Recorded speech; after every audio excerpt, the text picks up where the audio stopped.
hippie 3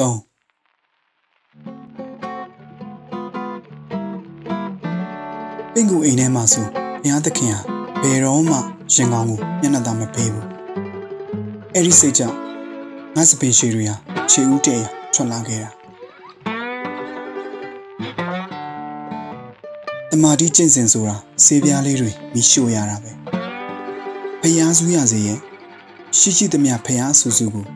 မိခိုးလေးတွေကြားမှာမမြင်ခဲ့တယ်3.6 မိနစ်တိုင်းနှက်မှုကြောင့်တည်ဆုံးနေရတဲ့လူတွေကိုသူမမြင်ခဲ့ဘူး CNN ကလာတဲ့ stock share ဈေးကွက်နဲ့အားကစားသတင်းတွေကြားတွေကမိနစ်ဝက်စာစင်ရွနံမှာကလေးငယ်တွေကိုသူမမြင်ခဲ့ဘူးငါမြင်ခဲ့တယ်မိခိုးငွေတွေကြားမှာငါမြင်ခဲ့တယ်ဒါကြောင့်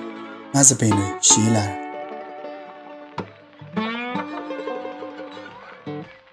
အလကားလူအဖွဲ့အစည်းမှာတိုက်ခတ်ရင်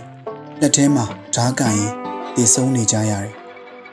ရှိုပင်ဟောင်ဝါလဲငါလိုတွေးခဲ့ဘူးတာပဲတနာဖို့ကောင်းတာကငါလိုအပီမဖြစ်ခဲ့တာလူသမိုင်းဟာသူတို့ရဲ့ရာဇဝတ်မှုရက်စက်မှုမိုက်မဲမှုများကိုသာမှတ်တမ်းတင်ထားကြတာကစ်ပုံလဲငါလိုတွေးခဲ့တာပဲတနာဖို့ကောင်းတာက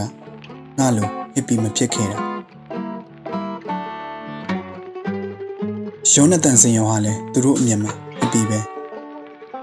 မဟာဝီရလည်းအပီဖြစ်ခဲ့ဘူးတာပဲပင်ကူအိမ်တွေကိုယွန်ရှာပြီးတလောကလုံးကိုတနာလာတဲ့အခါဘုရားသခင်ကိုငါမတွေ့ချင်တော့ဘူးလက်ထဲကဓားကိုငါပြစ်ချခဲ့ပြီ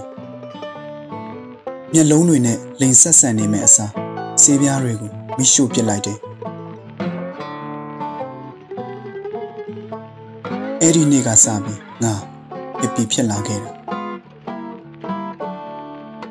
အိုရှို